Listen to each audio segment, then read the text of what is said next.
신의료기술평가 쟁점과 개선 방향 발표를 맡게 된 광로성입니다. 제가 한 2년 전쯤에 스타트업 규제개혁 어젠다라고 해서 이런 책을 한 권 썼었습니다. 근데 그때 제가 한 4가지 정도 주제를 정했었는데요.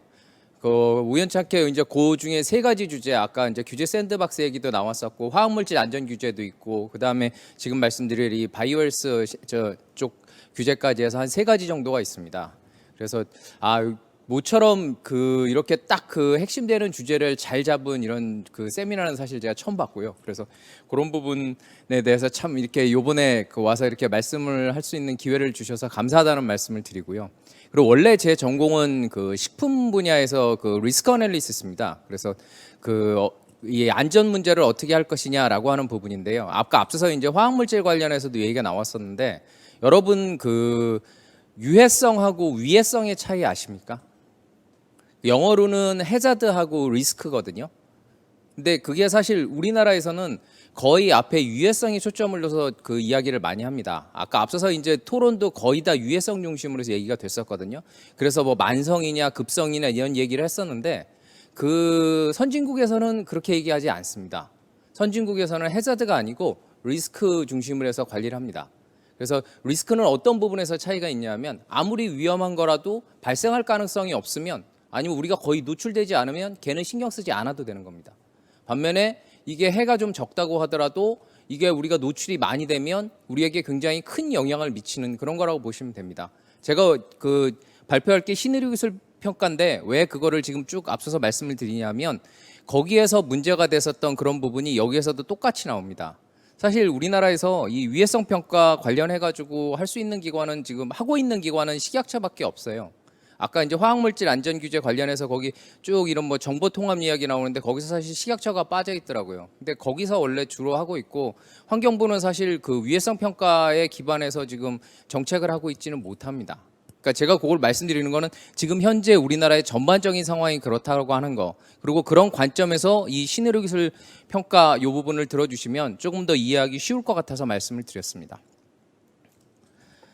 예, 이 바이오헬스에 대해서는 사람들이 관심이 굉장히 많습니다. 특히 우리나라가 이제 경제가 어려울수록 여기가 이제 우리가 앞으로 가야 될 방향이다라고들 얘기를 많이 하는데, 정작 현장에서는 이 규제 때문에 굉장히 어렵다는 얘기를 많이 합니다. 그 규제 중에 하나 대표적인 게 오늘 주제로 선정된 신의료기술 평가입니다. 이게 사실 논의가 되기 시작한 건 10년이 넘었고요. 그래서 그거에 대해서도 여러 가지 정부가 바뀔 때마다 이런 개선 노력이 있었지만, 실제로는 별로 달라진 것은 없습니다, 현장에서. 그리고 오히려 지금 현장에서는 이 신의료기술 평가 개선에 대해서 요구하는 목소리가 잦아들고 있습니다. 별로 이야기하지 않아요. 왜 그런 현상이 나오느냐? 이제 현장에서도 압니다.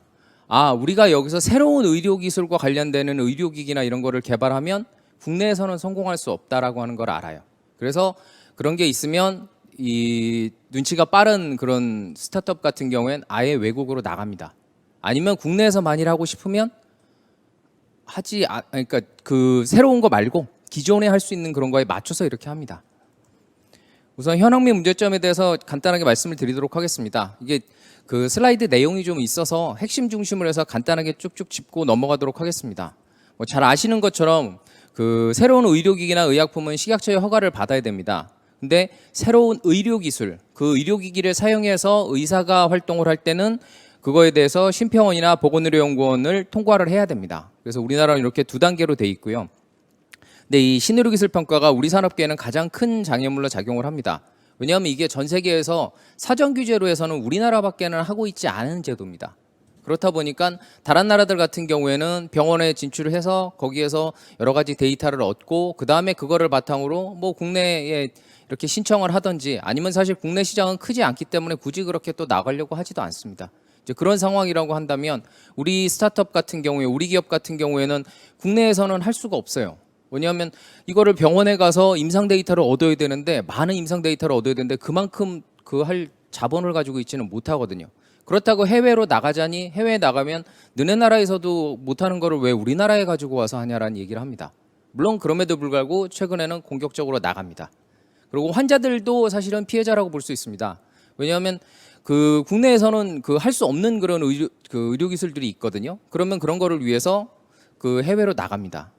그래서 뭐 주요 사례로서 여기 두 가지 정도로 해놨는데요. 자세한 내용은 자료를 보시면 되는데 그러니까 그 신의료기술 평가를 탈락했다가 통과한 경우에도 이 범위를 그러니까 할 수 있는 범위를 제한적으로 주다 보니까 실제로 여기에서는 그 적정한 그 수익을 확보하기 어려운 경우들도 있고요. 아니면 국내에서는 통과하지 못했는데 미국 가서 FDA 허가 받고 그다음 미국에서는 이제 본격적으로 진출하는 그런 경우들도 있습니다. 그러니까 한국 그 환자들은 두 번째 사례 같은 경우에 한국 환자들은 활용하지 못하는데 미국 환자들은 활용을 합니다. 그리고 요 왼쪽에 있는 이제 국가 간의 비교표인데요. 우리나라만 신의료기술 평가를 사전 규제로 운영합니다. 요거는 뭐 제가 만든 거는 아니고 요 제도를 운영하고 있는 한국보건의료연구원에서 2020년도에 만든 자료입니다. 그리고 우리가 보통 신의료기술 평가하면 그거에만 관심을 많이 갖는데 사실 신의료기술 평가를 통과했다고 해서 이거를 현장에 도입할 수 있는 건 아닙니다. 왜냐하면 우리나라는 정부에서 허용하는 의료 행위에 한해서만 그 의료 행위를 할 수 있습니다. 그래서 사실상 파저티브 리스트 방식이거든요. 그래서 정부에서 요거는 판단이 안 된다라고 하면 그거에 대해서는 할 수가 없어요. 그래서 우리나라는 국가에서 허용한 진료만 가능합니다. 그렇다 보니까 신의료기술 평가를 설령 통과했다고 하더라도 그 다음에 의료 수가 문제에 걸려가지고 거기에서 하지 못하는 이제 그런 경우들이 나옵니다. 근데 우리나라만 사실 이렇고요. 선진국 중에서도 이렇게 하는 나라는 없습니다. 그러니까 영국이나 미국이나 독일 같은 경우는 공공보험을 대체하는 민간보험들이 있고 그 다음에 일본도 자유진료를 기본적으로 허용합니다. 아마 여기 좀 연배가 있으신 분들은 예전 생각하시면 돼요. 예전에 우리 병원에 가면 의사 선생님하고 이야기해가지고 다양한 검사 많이 받았거든요. 그래서 전 세계에서 새로운 의료기기를 제일 많이 쓰는 나라 해가지고 맨날 뉴스에 나오면서 한국은 의료기기 수입을 너무 많이 한다. 뭐 그런 것까지 다 가서 하려고 하느냐라고 하는 뉴스가 나오던 시절이 있었습니다. 그때는 자유진료가 허용이 됐었고요. 그 다음에 이제 그런 게 막히면서 이제 지금은 그 외국에서도 사용하고 있는 기기인데 우리나라에서는 쓰지 못하는 이제 그런 상황들이 나오고 있습니다. 그동안에 이제 여러 가지 노력들을 많이 했었습니다. 요거는 그 2014년 자료인데 이제 그 국가과학기술자문회의에서 이제 제가 이제 대통령 업무 보고할 때 그때 이제 했던 겁니다. 그래서 이제 그때도 신의료기술 평가가 문제다. 사실 이때만 해도 제가 뭐 신의료기술 평가에 대해서 잘 알고 있지는 않았고 오히려 그 업계 쪽에서 이런 게 필요하다라고 얘기를 해서 저는 이제 정책 전문가 차원에서 이렇게 정리를 했었습니다. 그래서 이제 그때도 이게 식약처를 통과했으면 다른 나라처럼 현장에서 쓸 수 있도록 해줘야 되는 거 아니냐라고 해가지고 일단 식약처 통과하면 현장에서 쓸 수 있도록 하고 나중에 문제가 되는 거 모니터링 하도록 하자라고 해서 제안을 했는데요. 실제 그 이후에 이제 정부에서 한 그걸 보면 그렇게 하기보다는 일단 뭐 의료기기 시장 진입이 늦어진다고 하니까 그 속도를 좀 빨리 하도록 하자라고 해가지고 기존에 이제 식약처하고 그 다음에 이제 보건의료연구원에서 하고 있는 그 각각의 그 평가를 갖다가 통합해서 하자라는 쪽으로 해서 됐습니다. 그래서 뭐 보도자료는 뭐 날짜를 줄일 수 있다라고 막 얘기를 했었는데 실제 뭐 나중에 보면 별로 날짜가 줄어든 것도 아니고 뭐 이런 얘기들이 나왔습니다. 문재인 정부 때도 똑같은 식의 접근이 있었습니다. 그래서 이제 신문에 나온 거 보면 선 진입 후에 평가한다라고 해가지고 그때도 이제 문재인 대통령께서 이제 분당 서울대병원에 가셔가지고 이렇게 발표하고 보도자료도 나왔거든요. 근데 나중에 이제 나온 거는 그렇게는 안 하고 대신에 우리가 이번에는 혁신 의료기술이라고 해가지고 뭔가 좀 국민들이 좀 빨리 체감할 수 해야 되는 그런 좀 더 혁신적인 부분들에 대해서는 그 안전성은 일단 확보가 됐지만 유효성 이게 효과가 있는지 확실하지 않은 경우에는 우리가 그거는 별도 트랙을 통해서 하도록 하겠다라고 해서 이제 이때 그게 만들어졌고요. 그 다음에 이번 정부에서도 이제 여러 가지 노력을 진행을 하고 있습니다. 그래서 혁신 의료기기 통합심사라고 하는 것을 하겠다고 발표를 했고요. 근데 사실 이거는 좀 한번 생각해 봐야 될 게 이게 처음에 정책이라고 하는 게 방향을 조금 잘못 잡고 나면 계속 하면 할수록 점점 더 이제 그 본래 가야 할 트랙에서 멀어지는 그런 상황들이 나오거든요. 그러니까 혁신 의료기기 통합 심사를 하면서 혁신 의료기기라고 하는데 초점을 많이 맞췄는데 그 오른쪽에 여기 나와 있는 것처럼 이제 요 그림 보시면 그 혁신 의료기기하고 그다음에 신의료기술하고 이렇게 구분해서 제가 이제 그림을 그려놨습니다. 신의료기술이라고 하는 거는 뭐냐면 안전성도 확보가 돼 있고 유효성도 확보가 돼 있는 겁니다. 그러니까 어떻게 보면 환자 입장에서 보면 제일 좋은 그런 거라고 볼 수 있고요. 혁신 의료기술이라고 하는 거는 안전성은 있지만 유효성은 불확실하기 때문에 요거는 좀 잠재적이다. 그러니까 환자 입장에서 보면 이게 좋을 수도 있는데 아닐 수도 있는 그런 가능성이 있는 거거든요. 근데 혁신 의료기기 통합심사라고 하는 걸 하면서 딱 부각시키다 보니까 이게 신의료 기술보다 혁신의료 기술이 더 좋은 그런 모양새가 되는 거예요. 그래서 원래는 이게 100점은 아니고 얘는 80점 정도 되니까, 하지만 80점 정도도 우리 할 수 있도록 해주자라고 했는데, 나중에 가니까 사람들이 혁신이야? 그래가지고 80점짜리에 다 관심을 갖게 되고요. 정작 100점짜리는 이제 이렇게 관심이 없어지는 이제 그런 상황이 됩니다. 그러다 보니까 우수 사례라고 해가지고 이렇게 나오는 경우에 원래 허용되고 있는 신의료 기술로 허용되는 것도 혁신의료 기술로 다시 바꿔가지고 나오는 그런 경우들까지 지금 이렇게 나오고 있는 그런 상황이라고 볼 수 있습니다. 그래서 이것도 이제 올해 2월에 이제 관계부처 합동으로 해서 이렇게 발표를 했는데요. 여기에서도 뭐 쭉 내용이 있는데, 요 오른쪽에 여기 보시면 그때도 이제 국내 1호 디지털 치료기기 솜지 식약처 허가 받아가지고 이거 빨리 할 수 있도록 해주겠다라고 했는데, 7월 20일자 언론에 나온 거 보면 아직도 이제 안 되고 있다라는 쪽으로 해서 나오고 있습니다. 그래서 항상 이게 정부에서 하는 게 요번에는 뭘 이렇게 해가지고 좀 더 빨리 하고 뭐 해주겠다라고 하지만, 막상 가보면 그 사례 하나 되든지 아니면 그것도 안 되는 현재 그런 상황으로 가고 있고요. 그러면은 왜 이런 현상들이 나오고 있을까? 요거에 대해서 좀 말씀을 드리도록 하겠습니다. 사실 제가 오늘 이렇게 쭉 말씀드리는 내용은 제가 여기서 처음 말씀드리는 내용은 아니고요. 제가 책에도 썼었고, 그걸 가지고 보건복지부하고 보건산업진흥원하고 공동으로 주최하는 헬스케어 미래 포럼에서도 발제를 했었습니다. 그래서 공무원들도 사실 이 내용에 대해서 그렇게 뭐 내용을 모른다거나 현장의 어려움을 모른다거나 그러지는 않아요. 근데 이 사안이 가지고 있는 이 구조적인 큰 틀이 있습니다. 그래서 사실 이게 안 되고 있는 거거든요. 그래서 그런 관점에서 이거를 좀 바라봐 주셨으면 합니다. 우선 첫 번째 쟁점이 이겁니다. 신의료기술 평가는 과연 믿을 수 있느냐라고 하는 겁니다. 이 신의료기술 평가를 지금 하고 있는데 그 결과에 대해서 여러 가지 논란이 많습니다. 평가위원들이 전문적이지 않다. 그래서 여기 제가 사례도 하나 올려놨는데, 매직셀 같은 경우에는 그 평가위원이 내용을 잘 몰라서 그런 거다. 사실 내용을 잘 알았다면 그런 결과가 나오지 않았을 텐데. 그러니까 우리가 보통 생각할 때는 전문가라고 하면은 다 이렇게 알 거라고 생각하지만, 사실 이 의료 쪽, 뭐 다른 분야도 마찬가지지만 이 의료 쪽으로 들어가면 특히나 자기 전공 분야가 따로 있잖아요. 남의 전공이면 대략 이렇게 옆에서 어떤 흐름인지 아는 거지, 그 디테일한 부분은 사실 알기 어렵거든요. 근데 이제 그런 식으로 해서 평가를 하다 보니까 오히려 이 평가를 받은 사람들이 동의하기 어려운 경우들도 나오고, 그 다음에 요거는 뭐 제가 한의를 갖다 이렇게 폄훼하거나 그런 거는 취지는 전혀 아닌데, 한의술 같은 경우에 감정자유기법이라고 해가지고 이 정신과 관련된 그런 그게 있다고 합니다. 근데 그게 이 신의료기술 평가를 통과를 했대요. 그래서 그거를 두고도 이제 다른 쪽에서는 그게 어떤 과학적인 근거가 있어서 통과를 한 것이냐, 이게 뭐 체계적인 논문 분석도 하고 한다라고 해서 한 건데 도저히 그거는 납득하기 어렵다라고 해서 결과 문제에 대해서도 이의 제기도 있고, 그리고 사실 이게 복지부 쪽에서 하고 있는 위원회들이 그렇게 투명하지가 않습니다. 지금도 보면은 신의료기술 평가를 하고 있는데 어느 위원이 하고 있는지 공개가 되지 않고요. 그 다음에 회의록도 공개가 안 됩니다. 이제 현재 그런 상황이고, 사실 식약처 같은 경우에는 중앙약사심의위원회에서 어떤 약에 대해서 이 약이 어떤 부분에 있어서 이게 문제가 있고 아니면 어떤 부분에 있어서 적정하기 때문에 통과한다고 해서 다 얘기를 하거든요. 심지어는 이 약사심의위원회 위원들을 어떤 식으로 해서 우리가 잘 배치하고 있다라고 하는 것까지도 적극적으로 홍보를 하고 있습니다. 그리고 참고적으로 이것도 사실 굉장히 큰 규제이기 때문에 이걸 운영하고 있는 보건의료연구원의 존립까지는 아닌데, 제가 봤었을 때는 어쨌든 그쪽에서는 굉장히 큰 권한이라고 생각을 해서 그거에 대한 부담을 많이 느끼고 있습니다. 그리고 이제 두 번째가 아까 제가 앞서서 맨 처음 말씀드렸던 부분이고, 어떻게 보면은 이거를 둘러싼 가장 큰 이슈라고 볼 수 있는데요. 안전한 의료가 여러분들은 존재한다고 생각하십니까?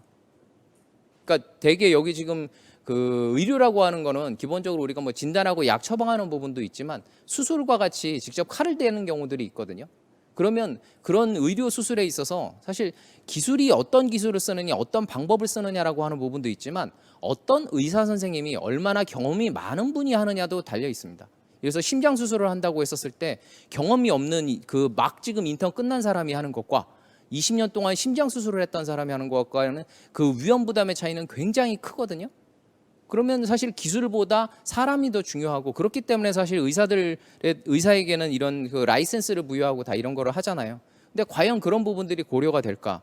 예전에 이 신의료기술 평가 관련해서 심장 수술하는 방법 중에 카바 수술이라고 하는 게 있었거든요. 그게 이제 의료계에서 논란이 돼서 처음에는 괜찮다고 했다가 나중에 워낙 뭐 안전하지 않다라는 얘기가 막 불거지면서 나중에는 그걸 아예 그 금지하는 쪽으로 해서 결정이 났습니다. 그래서 그런 거를 하면서도 의료계에서는 참 의술이라고 하는 것 자체가 그렇게 100% 안전할 수 없는 건데 그걸 갖다 그렇게 금지할 수 있느냐라고 하는 이야기가 나오고 있고요. 그리고 이게 사실 이 과학 커뮤니케이션 관점에서 보면 우리는 너무 이렇게 안전하다, 위험하다 이렇게 아주 단적으로 이렇게 O냐 X냐 이렇게 두 가지로 왔다 갔다 하거든요. 사실 이 의료라고 하는 부분도 그렇잖아요. 신의기술 평가를 제한하는 것으로 인해서 발생할 수 있는 또 다른 위험이 있거든요.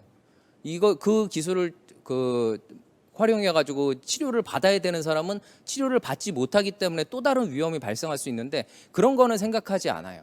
그냥 요거를 썼었을 때 위험하냐 아니냐 그거 하나만 바라보는 식으로 해서 가거든요. 근데 우리나라가 좀 그런 성향이 굉장히 강하고 그래서 여전히 우리는 제로 리스크를 지향하는 쪽으로 사실은 그 위험 관리를 해야 되는데 그러니까 여러 위험들이 있기 때문에 거기서 무엇이 진짜 우리에게 좋은지 그거를 갖다가 분석해서 관리를 해야 되는데 그런 쪽으로 하고 있지를 못합니다. 그래서 그런 부분들이 사실 지금 핵심이라고 볼 수 있고요. 그다음에 오늘 특히 이제 법제 쪽이기 때문에 이것도 한번 같이 고민을 해봐 주셨으면 하는 게 환자가 진료받을 권리를 얼마나 제한할 수 있느냐. 국가가 이거를 허용해 주면은 사회적으로 논란도 있고 그리고 정부 재정 부담도 크기 때문에 이거는 좀 안 하는 게 어떻겠느냐라고 하는 게 아니라 그렇게 하면 사실은 그 개인 입장에서는 내가 그 위험도 알고 의사 선생님도 하겠다고 하는데 왜 내가 하겠다는 거를 국가가 나서서 아예 못하게 막아버리느냐. 그래서 그걸 하려고 그러면 내가 왜 외국에 나가야 되냐라고 하는 건 어떻게 보면 기본권의 문제거든요. 근데 사실 그런 부분도 한번 좀 고민해 봐야 되지 않을까 싶고요. 그리고 사실 이게 지금 계속 신의료기술 평가라고 하는 부분을 막는 또 다른 이유 중에 하나는 이 건강보험 재정 이슈가 같이 걸려 있습니다. 예전에 우리 새로운 의료기기 막 허용해 줬었을 때 나왔던 가장 큰 문제가 그거였거든요. 의료기기가 해외에서 너무 많이 수입되니까 사람들이 의료비 지출이 과잉이 된다라고 한 얘기가 나왔었습니다. 근데 그때만 해도 자유진료 허용했기 때문에 그렇게까지 되지 않았지만 지금은 사실은 그렇지 않은 상황이기 때문에 정부에서 어쨌든 의료 기술을 허용하게 되면 그거에 따른 수가가 나가게 되고 그런 것들이 많아지면 많아질수록 비용 부담이 사실 증가한다라고 하는 생각을 지금 가지고 있습니다.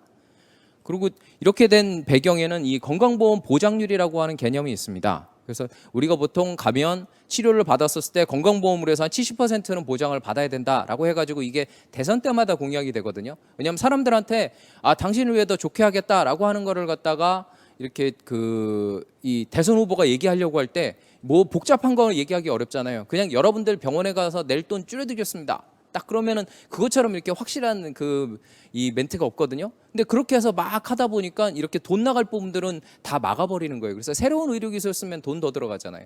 그렇기 때문에 그렇게 막는 이제 그런 현상들이 나오고 정작 그렇다고 해서 이 70% 공약이 지켜지냐 그것도 아니고요.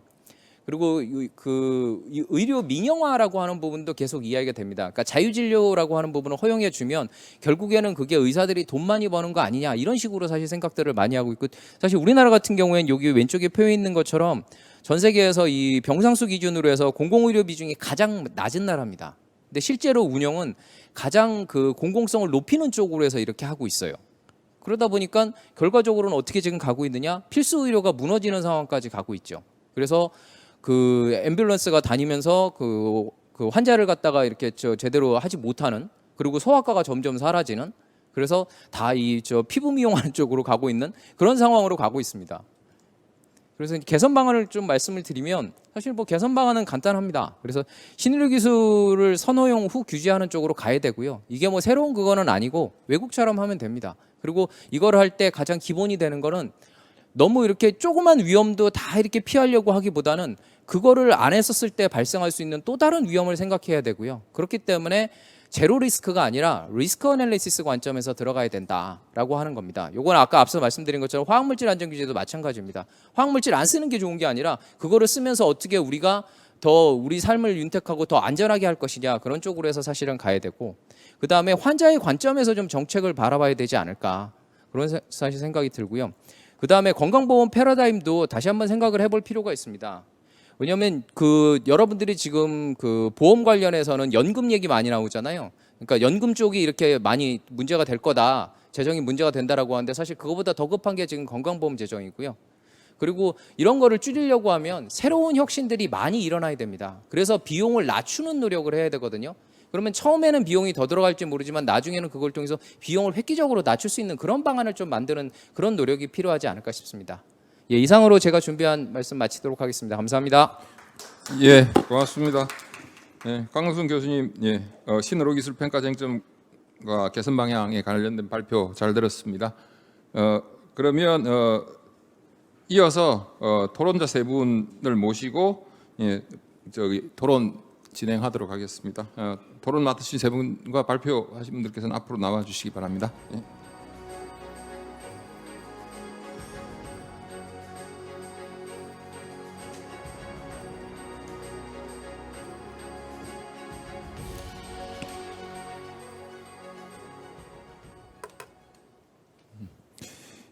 예, 그러면 발표에 이어서 토론 진행하도록 하겠습니다. 토론은 세 분이 맡아주셨습니다. 그럼 토론자분들 간단 먼저 소개하고 진행하도록 하겠습니다. 첫 번째로 인하대학교 법학전문대학원의 백경희 교수님, 예, 참석했습니다. 예. 안녕하세요. 예, 그리고 한국법제연구원의 구제법제연구센터의 차현숙 선임연구위원님 참석하셨습니다. 안녕하십니까. 그리고 한국보건산업진흥원 보건산업정책연구센터의 한경주 책임연구원님 참석하셨습니다. 예. 예, 그럼 토론자분들의 토론 바로 듣도록 하겠습니다. 백경희 교수님, 예, 부탁드리겠습니다. 네. 예. 광노석 교수님의 발표를 들으면서 신의료기술평가 제도의 사전적 규제로 인해서 여러 가지 부분에 문제점이 있다라는 것들을 잘 경청하였습니다.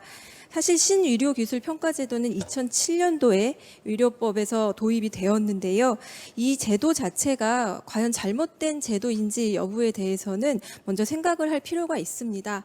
아시다시피 의료행위 자체가 기본적으로는 국민의 생명과 신체에 연계되는 부분이기 때문에 의료행위의 여러 가지 안전성이라던가 유효성에 대한 검증은 불가피하게 필요한 영역이 있다라는 점이 있기 때문입니다. 이 때문에 대법원에서도 이 신의료 기술인 부분에 있어서도 이것은 의료행위의 일종이기 때문에 여러 가지 안전성과 유효성에 대한 검증 필요성이 있어서 신의료기술 평가 제도 자체의 의의를 인정을 한 바가 있습니다. 사실 현행법에서 신의료기술로 평가가 되게 되면 국민건강보험제도와 관련해서 여러 가지 의료행위로 안정적인 측면을 인정받기 때문에 그 부분에 있어서 수혜가 있고요. 또 한편으로는 의료법상 의료 광고를 신의료기술로서 할 수 있다라는 부분에 여러 가지 베네핏이 있기는 합니다. 하지만 신의료기술 평가가 있다고 하더라도 이 제도를 받지 않은 상태에서 의사가 새로 개발된 의료기술을 수행할 수 없느냐라는 부분에 있어서는 한편 우리가 생각을 해볼 지점이 있는데요. 왜냐하면 신의료기술을 사전적으로 평가를 받지 않은 상태에서 의사가 환자에게 이 신의료기술을 적용하는 것 자체가 아예 금지되는 것은 아니기 때문입니다.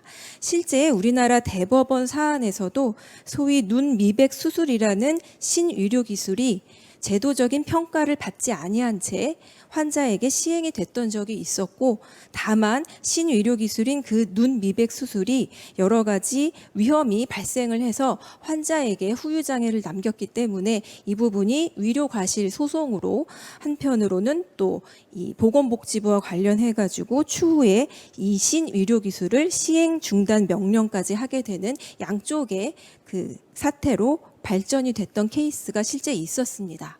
이 케이스에 있어서 대법원은 앞서 말씀드린 바와 같이 민사적인 측면과 행정적인 측면 두 가지의 양갈래로 판례에 여러 가지 판단을 한 적이 있었는데요. 먼저 민사적인 부분과 관련해서 이와 같이 신의료 기술을 평가를 받지 않은 상태에서 환자에게 이 기술을 시행했을 때 어떠한 책임이 있는지 이런 부분들을 판단을 한 바가 있습니다.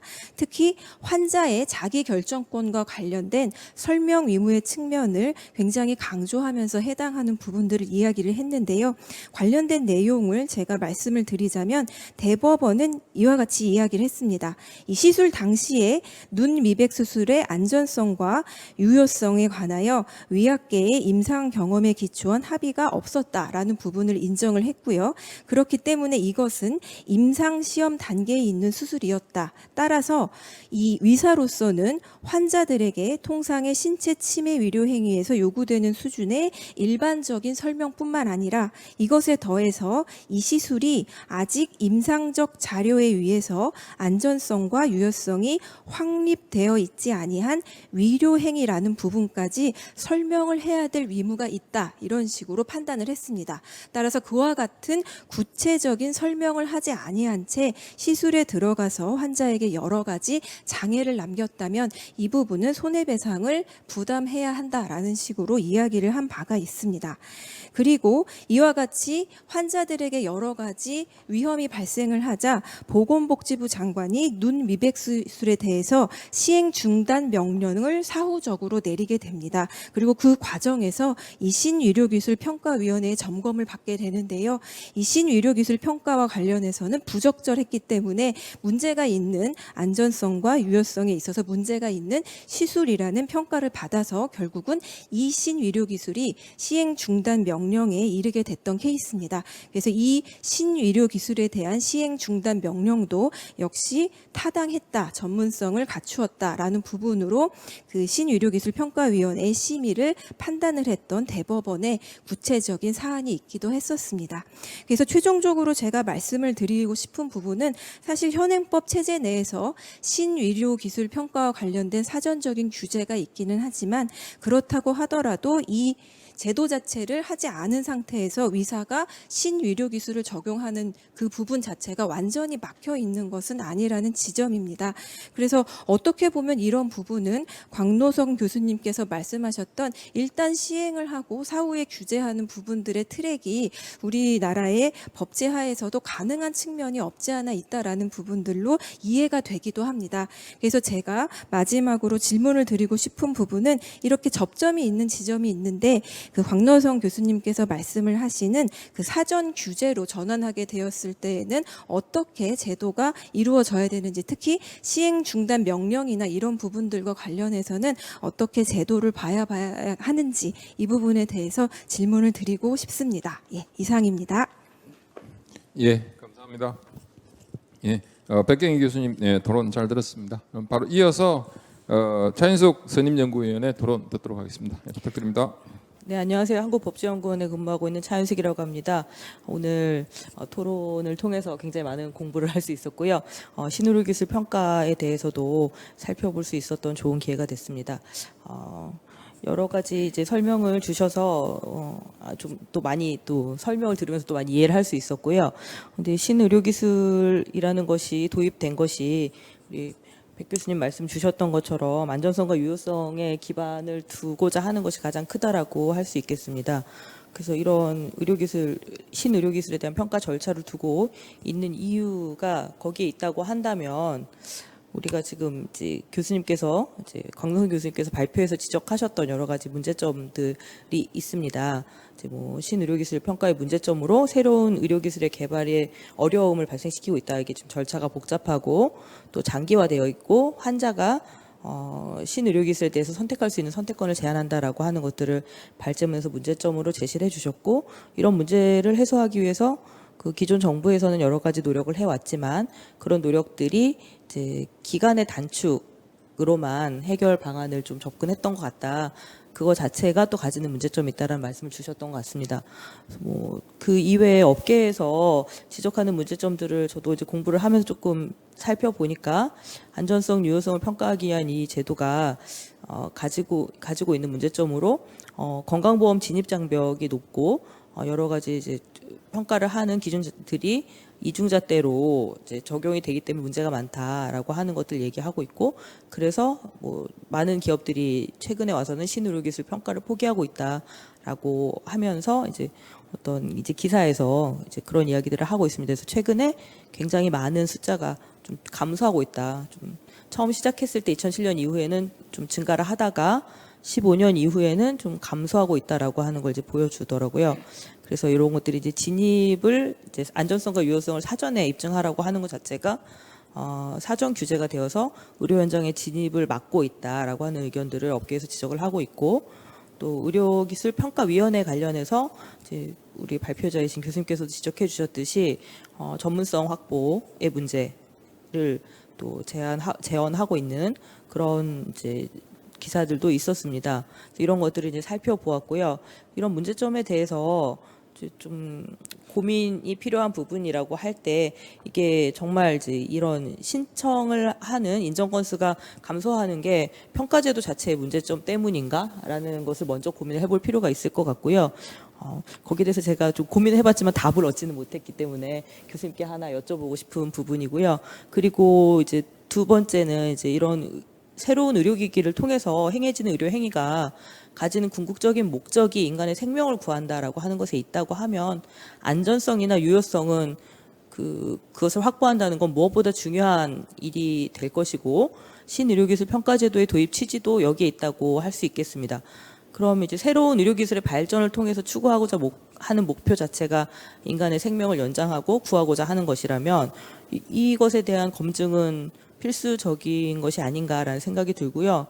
환자에게 충분한 설명을 거쳐서 환자가 필요로 하는 새로운 의료 기술을 활용할 수 있는 기회를 제공할 필요가 있고, 이러한 기회 제공이 환자의 선택권을 확대할 수 있다는 점에 대해서는 저도 의견 동의할 수 있는 지점이 분명히 있는 것 같습니다. 그럼에도 불구하고 우리 현재 의료 현장에서 현실적으로 신의료기술에 대한 충분한 설명이 가능한가? 라는 문제는 여전히 남는 것 같고요. 이때 충분하다라고 하는 건 어느 수준의 설명인지, 그리고 충분한 설명을 하면 안전성이 담보되는지 하는 질문은 여전히 남아 있는 것 같습니다. 그래서 이런 부분에 대해서 어떤 제도적 개선이 가능할지 좀 여쭤보고 싶고요. 그럼에도 불구하고 우리가 규제를 조금 개선해야 된다라는 차원에서 생각해 볼 때에는 이제 교수님 지적하셨던 보험급여로서의 제도권 진입에 관한 사항들을 좀 절차적으로 보완하는 방안을 검토할 필요가 있어 보이고요. 그래서 급여화와 관련된 절차를 좀 개선해서 좀 빨리 심사를 받을 수 있도록 한다거나 뭐 동시에 시작한다거나 하는 것들을 좀 검토할 수 있지 않을까 하는 생각을 해보았는데, 이런 아이디어가 뭐 도움이 되는 아이디어인지 그 부분에 대해서도 좀 여쭙고 싶습니다. 네, 이상입니다. 예, 차인석 박사님 토론 잘 들었습니다. 그럼 바로 이어서 한경주 책임연구원의 토론 듣도록 하겠습니다. 예, 부탁드립니다. 네. 네. 한국보건산업진흥원 정치연구센터 한경주입니다. 오늘 좋은 주제를 바탕으로 발제자이신 광효성 교수님께서 발표를 해주신 신의료기술 평가의 쟁점과 개선 방향에 대해 중에서 제안해주신 선허용 후규제, 그리고 리스크 매니지먼트를 해야 된다, 그리고 기술 혁신을 보건의료 시스템에서 빨리 도입을 해서 아예 비용을 낮추는 쪽 재정 건전성을, 건강보험 재정의 재정 건전성을 건전화하는 방향 쪽으로 해야 된다라는 측면에서 큰 틀에서 동의하는 바고요. 저는 발제해주신 내용을 바탕에서 조금 더 애달 수 있는 부분에 대해서 말씀을 드리도록 하겠습니다. 전반적으로 이제 저의 토론의 순서를 말씀드리면은 신의료기술 평가가 쟁점이 되는 근본적인 이유가 뭐냐, 신의료 평가가 문제냐 아니면 그것을 둘러싸고 있는 다른 요소들의 문제인 거냐라는 측면을 짚어보고요. 그다음에 그것을 해결하기 위해서 정부가 어떻게 대응을 해왔느냐, 이게 맞는 요법이었는지, 그리고 그게 그렇지 않기 때문에 현재까지도 계속 이슈가 되고 있는 거겠죠. 그렇다면은 어떻게 대응 전략을 조금 전환할 필요가 있는다는 순서를 조금 말씀드리도록 하겠습니다. 우선 주로 업계에서 얘기하는 게 신의료기술 평가는 식약처의 의료기기 허가와 동일한 이중 규제 요소가 있다. 그렇기 때문에 불필요하다라는 게 가장 큰 이슈입니다. 이거에 대해서 정부하고 업계는 상반된 의견을 가지고 있는데요. 정부 같은 경우는 당연히 이거는 종국 규제라 보기 어렵다. 이건 목적 자체가 다르다. 의료기기 허가는 의료기기 법에 의해서 자체 의료기기의 성능에 대한 안전성, 유효성을 평가하고 의료기기를 판매할 수 있는 목적, 허가하기 위한 목적으로 활용되는 거고, 신의료기술 평가는 의료법의 관리를 받습니다. 의료법에 의해서 그 해당된 혁신적인 의료기기를 바탕으로 의료행위를 그것을 이용해서 했었을 때 그게 안전하냐를 보는 거기 때문에 목적 자체가 다르다. 그걸 통해서 건보 재정으로 이제 넣고 마느냐를 결정하는 게 이제 신의료기술 평가의 목적이고요. 그렇기 때문에 상반된 의견이 있고 양쪽 다 일리가 있는 의견인 것 같고요. 근데 이제 기업 관점에서는 실질적으로 정부에서 의료기기 허가를 통해 가지고 판매를 허가했으면 판매할 수 있도록 해야 되는데 실질적으로 그게 작동하고 있지 못하다. 그렇기 때문에 이중규제라는 측면이라서 양쪽 다 일리가 있는 의견인 것 같습니다. 제가 봤을 때 이 시각차가 발생하는 근본적인 이유를 보면은 첫 번째 제도적인 이유가 하나가 있는데요. 약제 같은 경우는 2006년도에 이제 개정 고시를 해가지고 지금 급여 목록만 지금 관리를 하고 있습니다. 포지티브 리스트 시스템이라고 하는데 실제로 급여가 필요한 것만 목록만 관리하고 비급여는 아예 관리를 하고 있지 않습니다. 그렇기 때문에 약제는 급여가 되지 않으면 다 비급여로 활용할 수 있죠. 바로 현장에서. 근데 의료기기는 급여 목록도 관리를 하고 있고 비급여 목록도 관리를 하고 있습니다. 그래서 포지티브 리스트라고 네거티브 리스트 시스템을 같이 혼용해서 쓰고 있습니다. 그러다 보니 새로운 식약처를 통해서 의료기기 허가를 받고 나오면 아직 급여도 아니고 비급여도 아닌 형태가 중간에 뿡 뜨는 게 나오게 되는 거죠. 시장 진입이 완전 봉쇄가 되어 있는 거기 때문에 거기에서 근본적인 이유가 있다라고 보고요. 그렇기 때문에 그 부분은 어떻게 보면 신의료기술 평가의 문제가 아닐 수도 있다라는 측면을 한 가지 짚어보고 싶고요. 한 가지는 이제 재정이나 보상적인 측면인데요. 아까 광래성 교수님께서 언급해 주셨지만 건보 재정이 굉장히 어렵죠. 더군다나 인구 고령화가 되고 있고 혁신의료 기술을 계속 나오고 있죠. 기술 혁신이 되면서. 그래서 의료에 대한 옵션이 계속 늘어나고 있고 또 하나의 문제는 저희 수가체계죠. 행위별 수가체계를 쓰고 있습니다. 그래서 의료기관 입장에서는 의료 행위를 많이 해야 매출이 많이 발생하는 거죠. 그래서 의료를 공급하려는 입장에서는 많이 쓰려는 확대되려는 경향이 있고요. 수요자 입장인 국민 입장에서도 우리 국민의 60% 정도는 실비보험을 다 가지고 있습니다. 민간 실비보험. 그렇기 때문에 허들이 굉장히 낮죠. 그래서 의료 이용의 확대 경향도 있기 때문에 건보 재정은 앞으로 더 가중이 될 가능성이 큽니다. 거기서 가장 큰 부담을 주고 있는 게 이제 인구 고령화고요. 실질적으로 저희가 지난 10년 동안 OECD 국가 중에서 우리나라의 GDP 대비 의료비 증가율이 가장 높고요. 지금 2021년도 기준으로는 거의 지금 OECD 평균 정도를 지금 달성하고 있고요. 작년 잠정치가 얼마 전에 발표가 됐는데 OECD 평균을 지금 우리나라가 추월을 했습니다. 최초로. 그런 결과가 나와 있는 상태라서 정부 입장에서는 아무래도 보수적으로 관리하고자 하는 측면이 있을 수밖에 없는 거고요. 왜냐하면 신의료기술 평가를 통과시켜주면 건보 재정으로 가야 되는 부담감이 있기 때문에 그런 측면이 하나가 있을 것 같고요. 기업 측면에서는 신의료기술 평가를 하고자 하는 목적 중에 가장 큰 이유 중에 여러 가지가 있을 수 있겠지만 보상이죠. 연구개발을 통해 가지고 투자한 시간과 비용을 회수하기 위해서는 기존 기술, 기존 숟가락만 가지고서는 그 혁신 성과, 혁신 보상이 이루어지지 않기 때문에 추가적인 보상을 원해서 신의료기술 평가를 하는 부분도 있고 아까 그 발제자께서 말씀해 주셨듯이 마케팅 효과도 굉장히 있습니다. 혁신의료기술이나 신의료기술 평가를 하게 되면은 시장에서의 경쟁 우위가 어느 정도 경쟁 우위에 대해서 확보가 되기 때문에 그런 부분에 대한 것도 있기 때문에 마케팅 차원에서 하려는 부분도 있고요. 실제로 그래서 신의료기술 평가 결과를 지난 15년 정도 2017년도부터 시작해서 2021년도까지 결과를 분석을 해보니까 전체 한 2,400건 중에 신의료기술 평가로 확정된 게 약 42% 정도가 있고요. 기존 기술로 판명된 게 20% 정도, 나머지 38%는 연구 단계 조기 기술로 판명이 됐습니다. 결과론적이긴 한데 기존 기술로 판명된 20%는 어떻게 보면 신의료기술 평가를 신청하지 않았었어야 되는 것들이죠. 근데 기업에서 뭔가 마케팅 효과나 아니면은 추가 혁신 보상을 위해서 하는 경향이 있고요. 그리고 또 하나는 미성숙 기술인 연구 단계 조기 기술을 판명된 38%는 정부에서 어떻게 보면 굉장히 허들을 타이트하게 관리했기 때문에 아예 시장 진입도 할 수 없는 연구 단계 조기 기술로 판명이 됐다고 해석도 가능할 것 같습니다. 그래서 양쪽 다 첨예하게 첨예하게 어떤 쟁점이 되고 있는 이슈가 여기에서 오고 있다라고 좀 볼 수가 있을 것 같고요. 그래서 신의료 평가에 대한 자체보다는 재정이나 보상 이슈가 굉장히 중요한 이슈다라고 볼 수가 있겠습니다. 정부는 그간 여러 가지 아까 발제자께서도 말씀해 주셨지만 다양한 노력을 하고 있습니다. 신의료기술 평가 제도를 굉장히 손을 많이 봤어요. 했던 게 하나 중에 하나가 대표적인 게 신속심사 제도였죠. 기간을 단축하는 제도를 굉장히 다양한 제도를 사용했습니다. 그리고 또 하나는 신의료기술 평가를 유예를 통해 가지고 시장에 빨리 진입할 수 있도록 하는 평가 유예 제도도 쓰고 있고요. 그리고 또 하나의 혁신의료 기술이라는 별도 트랙을 만듭니다. 혁신의료 기술 평가라는 별도 트랙을 만들어서 혁신의료 기술에 지정되는 혁신의료 기기군의 혁신의료 기기를 지정되는 것들에 대해서 별도로 평가하는 트랙을 별도로 만들고요. 제가 봤을 때 신의료 기술 평가 제도에 대한 개선점은 더 이상 나올 게 없을 것 같습니다. 생각할 수 있는 것은 모두 다 나와 있는 상태인 것 같고요. 그럼에도 불구하고 이게 해결되지 않는 이유는 문제의 근원은 다른 데 있기 때문이지 않나라는 생각이 좀 들고요.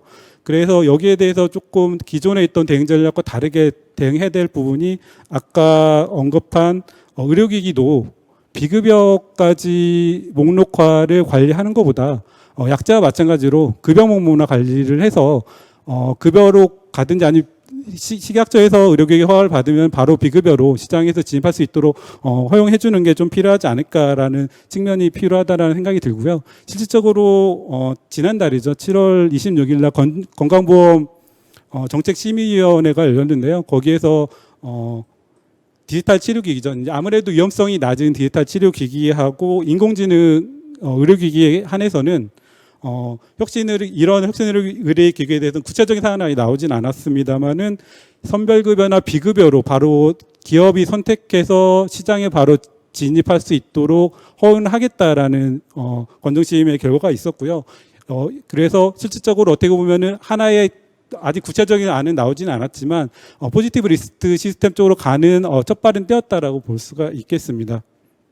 근데 여기서 한 가지 고민을 해야 될 부분은 식약처 의료기기 허가만 받고 시장에 갔었을 때 과연 이게 안전하냐. 아까 말씀드린 대로 식약처에서 의료기기 허가는 기기 자체의 성능 안전성만 보기 때문에 그게 의료 행위의 과정에서 안전성이 담보가 되느냐라는 측면은 좀 퀘스천 마크가 있고요. 그것을 위해서는 식약처의 임상시험 허가 절차나 임상시험 디자인이나 설계나 의료기기 허가 절차에 대해서 뭔가 규제가 개선이 될 필요가 있는데 이게 업계에서 또 어떻게 반응할 것이냐는 것도 한번 고민할 필요가 있지 않을까라는 생각이 듭니다. 또 한 가지 측면은 보상적인 측면인데요. 그러니까 아무리 힘든 규제가 허들이 있더라도 보상만 확실하다고 하면 업체들의 혁신 동기가 꺾이지도 않고 혁신 유인 체계는 작동이 될 겁니다. 하지만 보상 체계가 문제인데 지금 힘들게 신의료 기술 평가를 통과를 해도 대부분 다 비급여로 가거든요. 아니면 선별급여로 가는데 선별급여로 한다는 것은 실질적으로 정부 건보에서 나오는 건 10%고 나머지 90%는 자부담입니다. 환자 자부담이기 때문에 그렇게 큰 메리트가 없거든요. 그러니까 신의료 기술 평가를 통과를 해도 그냥 신의료 기술 평가했다는 우리가 기술에 대한 자신감, 인정 이거 외에 보상적인 측면에서 큰 메리트가 없을 가능성이 크다. 업계 입장에서는. 그렇기 때문에 신의료 기술 평가에 대해서 쟁점이 많이 되고 있다라 컴플레인을 많이 하고 있다라고 볼 수가 있을 것 같고요. 그래서 충분한 어떤 보상이 필요한데 실제로 저희가 1990년대 IMF 외환위기 이후에 그 팩스 시스템이라고 의료 영상 저장 정송 시스템이라는 게 있는데요. 기존에는 저희 필름으로 다 현상을 했었죠. 엑스레이나 이런 것들을. 근데 외환위기 이후로 가격이 너무 폭등을 해서 마이너스였죠. 병원에서 수가로 보존이 안 되기 때문에. 그래서 국산화 노력을 정부에서도 이제 그거에 대해서 국산화 노력을 위해서 팩스 시스템을 이제 도입할 수 있도록 했고요. 그때 가장 큰 키는 추가 수가를 보장을 해줬습니다. 추가 수가를 보장하고 나서 10년 만에 종합병원 이상 병원에서 보급률이 100% 이상으로 갔고요. 그래서 우리가 지금 쓰던 그 의료 영상이 전자화가 되는 결정적인 계기를 했던 게 보상에 대한 어떤 당근책이었다고 볼 수가 있겠습니다. 근데 재정 마련이 어렵죠. 추가 보상을 위해서는 재정 마련이 어려운데 건보 재정으로는 추가 재정 마련이 제가 봤을 땐 거의 불가능한 것 같습니다. 현대 한계에서도 어려워가지고 지금 건보 재정으로 넣는 게 어려운데 향후 이제 고령화가 더 심화가 되고 고령 인구가 더 늘어나는 단계에서 건보 재정을 통해 가지고 기술 혁신을 대응해서 혁신 의료 기술을 건보 재정으로 커버를 해주겠다. 이거는 제가 봤을 때 좀 어려울 것 같고요. 어떻게 보면 저희가 가지고 있는 피라미드 형태의 인구 구조가 변경이 되는 데는 한 세대, 두 세대 정도 시간이 필요할 텐데 잠정적인 기간 동안에 별도 정부의 일반 예산을 통해 가지고 바우처 형태로 혁신 의료 기술에 대해서 지원을 해주는 형태로 하는 게 기업들한테도 도움이 되고 기업들한테도 실질적으로 어떤 혁신 보상에 대한 유인이 될 거고 병원의 사용성, 병원한테는 행위별에 대해서 건보제정서 받고 혁신의료기술의 도입에 대한 관리나 운영에 대해서 정부가 지원을 해주면 이제 그거에 대해서 이제 기업에서 그 해당되는 혁신의료기술을 구매해서 사용할 수 있기 때문에 기업한테도 동기가 되고 병원한테도 어떤 플러스 알파가 되고 거기에서 이제 환자의 자부담에 대해서는 병원에서 바우처 형태로 발급해주고 그 바우처를 추후에 정부에서 현금으로 환급할 수 있게 해준다고 하면 어떠한 혁신의료 기술을 사용하는 국민 입장에서도 어떤 허들이 낮춰지기 때문에 그런 형태로 한번 고려해보는 게 어떨까라는 싶은 생각이 듭니다. 이상으로 토론 마치도록 하겠습니다. 예, 한경주 책임연구원님 토론 감사드립니다. 여러 가지 다양한 저도 개선에 관련된 의견들을 주셨던 것 같습니다. 그럼 토론자분들이 토론 의견에 관련돼서 발표자이신 강노석 교수님께서 의견 부탁드리겠습니다. 감사합니다. 한경주 책임연구위원님께서 말씀해주신 그런 부분들은 제가 말씀드렸던 거에 연장선상이라보다는 좀 더 그 문제를 갖다 다른 시각에서 바라보면서 대안을 제시해 주신 것이라서 저한테도 많은 도움이 될 것 같고요. 그다음에 앞서서 이제 두 분께서 말씀해 주셨던 부분 그 질문이 있어서 그거에 대해서 좀 의견을 드리자면 이제 대법원 사례 말씀해 주시면서 좀 접점을 찾을 수 있지 않겠냐라고 하면서 사전 허용 사후 규제 말씀해 주셨는데 저는 사실 이 사전에 고지를 해주면 그래서 이게 정부에서 승인한 거는 아니다. 그러니까 정부에서 그 정도까지 확인하지 못했다라고 하는 거를 서면으로 고지해주면 그거는 되지 않을까 하는 사실 생각이 들고요. 사실 이게 완전히 새로운 거는 아니고요. 여러분들 혹시 부모님 모시고 이렇게 병원 가서 이렇게 검진 받을 때 보면 뭐 혈관 조영술이나 이런 것들도 하거든요. 그래서 대동맥 통해서 이렇게 할 때 보면 그 보호자가 꼭 와야 되고 보호자가 거기에다가 서명해야 됩니다. 그리고 그거에 따라서 어떤 위험이 생길지도 거기서 확인을 하도록 그렇게 합니다.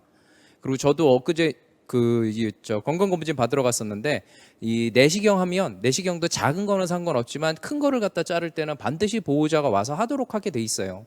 그래서 그런 위험을 알려준다라고 하면 될 것 같고요. 그 위험을 구두로 해서 알려준다라고 하면 그거에 대해서는 환자하고 환자 보호자가 판단하고 하면 되지 않을까라고 하는 사실 생각이 들고요. 그리고 이 신의료기술 평가 자체의 문제이냐라고 말씀해 주셨는데 저는 이게 제도 자체의 문제라고 생각하지는 않아요. 왜냐하면 새로운 의료기술이 나왔고 그거에 대해서 안전성과 유효성을 판단한다고 하는 것 자체가 뭐 잘못된 거라든지 그런 거는 전혀 아니라고 생각을 합니다. 더 우리가 발전하려고 하고 또 새로운 위험을 관리하려고 하면 당연히 필요하다고 생각을 하거든요. 다만 선후가 바뀌어서 저는 문제라고 생각을 하는 거예요.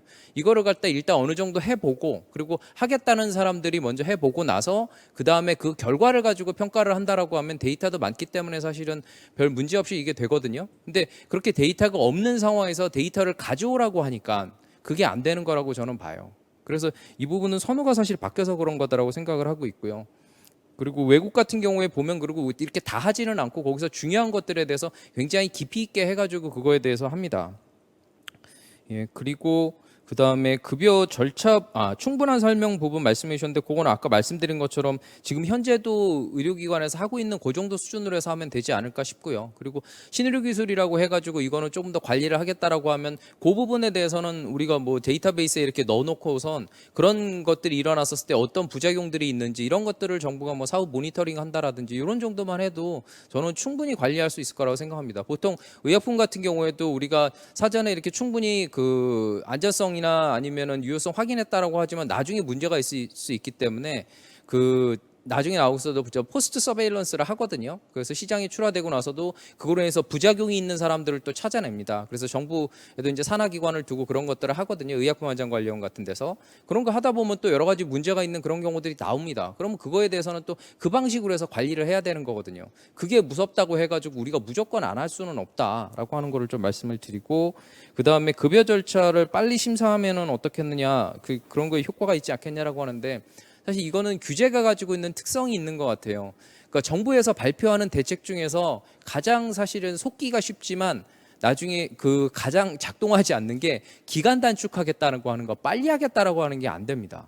보통 뭐 300일을 갖다가 뭐 50일로 줄이겠다라고 하잖아요. 그러면은 실제 언론이나 아니면 그거를 보는 기업에서는 굉장히 달라질 거라고 생각하는데 실제로는 별로 달라지지 않습니다. 왜냐하면 저도 예전에 공무원 해봤는데 공무원들은 그 날짜를 조절할 수 있어요. 가져왔는데 이게 좀 시간이 필요해요. 그럼 일단 자료 이렇게 반려합니다. 어느 부분 추가로 해서 내라고.